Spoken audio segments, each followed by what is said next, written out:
Hey, what's up, guys? How's it going? So what's today? Today's Saturday. Yesterday, I missed a Fact Friday. Long story short, but I apologize for that. But what are we gonna do today? Let's talk about something a little bit more tangible, something a little bit more graspable, something that's actually gonna be really beneficial to you. Okay, fact. Did you know that about half of the US population is overweight? About half. I mean, that's just astounding. To think that half the American population is overweight. That's crazy, right? And I mean, don't get me wrong, there are people who are actually trying to do something about it and trying to better themselves and finding ways to improve their health. But it's so confusing when there are so many different new information presented to you. I mean, you have social media, you have the news and different news channels and different news sources and all these latest books and all these latest diets and all these fad diets that are supposed to work and supposed to be the diet for you. It gets crazy and people just get confused and they don't know what to choose and which direction to go, and they end up just caught back up in the same just horrific cycle of not knowing what to do, going back to what they normally do, which is not beneficial either way. However, so what we're going to talk about today is something simple that's going to help you in that direction if you are one of these people that are out there. So let me read something for you. So the goal is to create a caloric deficit, which means so that fewer calories are eaten than are expended. Here's a fact. With about 3,500 calories to a pound, you want to try to get at least 500 to 1,000 calorie deficit each day on the meals that you're eating. Meaning, if you're trying to lose weight, you want to eat 500 to 1,000 calories less than what you would normally eat, right? And that'll equate to about 1 or 2 pounds per week, maybe 3, depending on how many calories you're taking away from your diet. Now, you don't want to go crazy and say, okay, I'm just going to eat.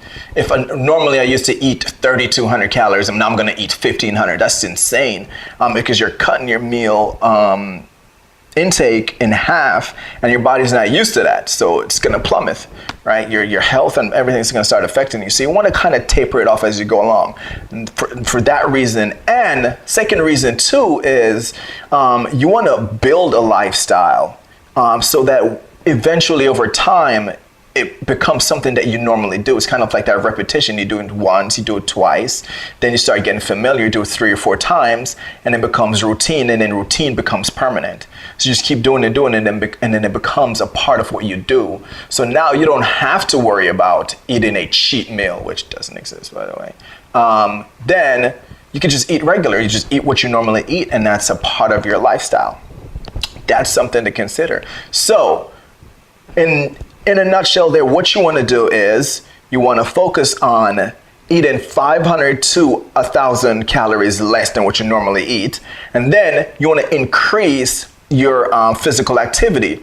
If you're severely overweight or obese, I would suggest going running 4 or 5 miles. I wouldn't suggest going running at all, because if you have a lot of weight on your body and your joints, you're going to suffer.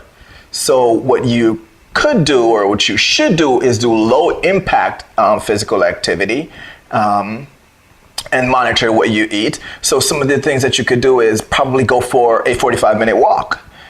Take the stairs instead of the elevator.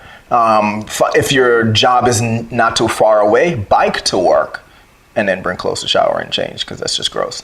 And what you can also do is, instead of running, you could swim in a pool if you're fortunate enough to have one, or I wouldn't go to the local well, that's also kind of gross.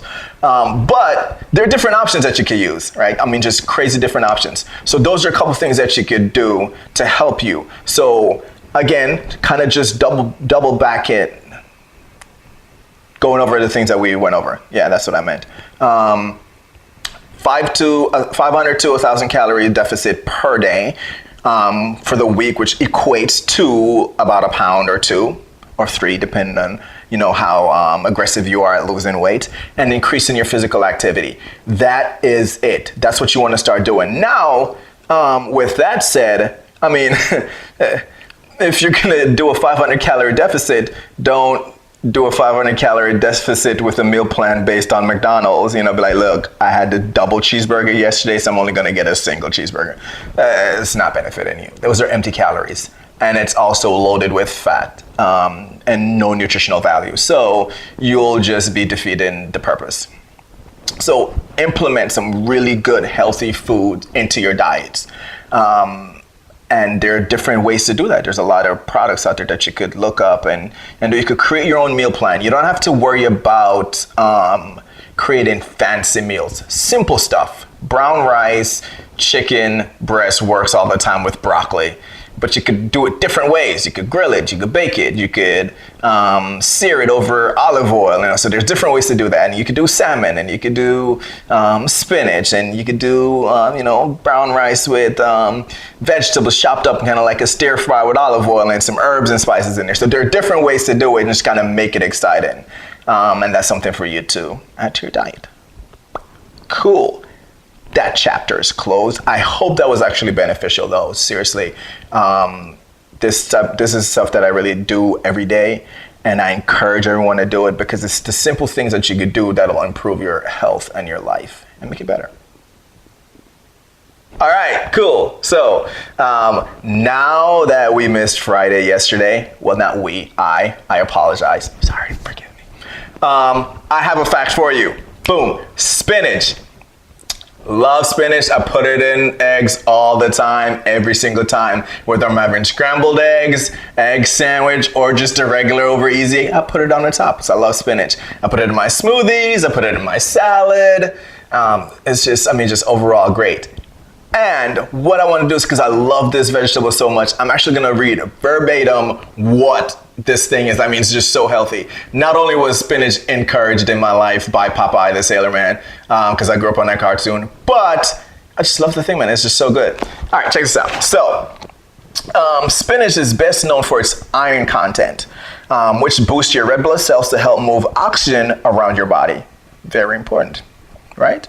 If you're low in iron, it's called iron deficiency anemia, which you've probably heard of before. You get those like supplement pills and then you go, boost your iron, right? Also, spinach is one of the vegetables that has the most vitamin K as well as A, B2, and C. And those vitamins those vitamins work to help maintain your bones, your nervous, and immune system. What? Say what? Oh yeah, spinach. The mineral content isn't just iron, right? So it also contains calcium, magnesium, and folate. I don't know why I can't say manganese. And these minerals, what they do is they help to boost your mood. So if you're like a Debbie Downer, you should eat some spinach. What's corny? Anyways, so it also helps with the brain, right? It helps to improve your brain cells, and it fights against diabetes. I mean, you can't get any better than that. So basic breakdown of the spinach is 23 calories overall, 2.9 grams of protein, about 0.4 grams of fat, and 3.6 grams of carbs. I mean, this thing is it's like a superhero. It's like a superhero vegetable. Like, go spinach man. That was also corny. Anyways, that was your Fact Friday on a Saturday, which I owed you yesterday. Next week we'll be on time. Love you guys. Eat healthy. Keep pushing. Keep getting after your goal. And as always, add that to your diet.